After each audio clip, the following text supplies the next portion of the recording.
Adults and children with severe to profound hearing loss that cannot be helped with hearing aids can be candidates for cochlear implants. A cochlear implant provides electrical stimulation directly to the auditory or hearing nerve. This cause of profound hearing loss is due to the damage to the tiny hair cells in the inner part of the ear called the cochlea. The damage prohibits sound from reaching the auditory nerve. The cochlear implant bypasses the damaged hair cells and goes straight into the auditory nerve. Benefits from receiving a cochlear implant vary upon the individual's age that they receive the implant, whether they had hearing prior to receiving the implant, whether they had verbal skills prior to receiving the implant, and how motivated the individual is to become hearing. Cochlear implants have internal and external components. The external components include a microphone, a speech processor, and a transmitter. The microphone looks like a common hearing aid which lays behind the ear.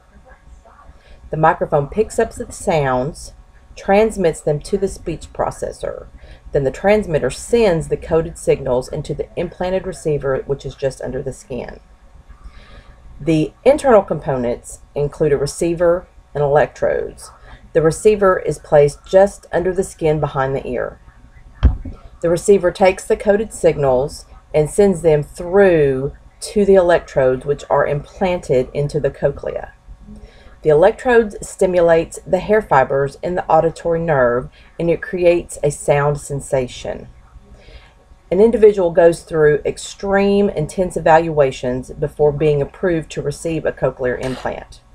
The prospective candidate is tested for many things. Auditory testing, which determines how much and what kinds of sounds that the individual can hear at this point. The psychological testing determines whether the individual is mentally ready to proceed with this procedure. There are no guarantees that once the procedure is completed that the individual's hearing will improve.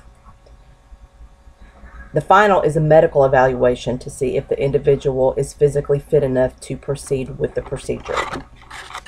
If the candidate is approved for the procedure, the surgery is done.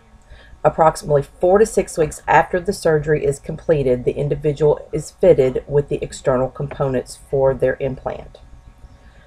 After that is done, adjustments are made and the processor is turned on. The individual goes through many therapy sessions with auditory individual doctors, speech therapists, and counselors. These processes are to help the individual learn what they're hearing and to be able to speak verbally. If the individual had hearing prior to the surgery, then the sounds that they hear now are going to be much different than what they heard prior to the surgery. If an individual has never heard before, then they have to learn the sounds that they are hearing now. My nephew is 6 years old and he is currently going through the process to be approved to receive a cochlear implant. He was premature and had major damage to the auditory nerve in both of his ears. He does hear, but the doctors are not sure exactly what degree he hears, what the volume is that he's hearing, and how he is perceiving what the sounds are that he does hear. He has very poor verbal skills because he cannot understand and process through to be able to speak the words that he is hearing.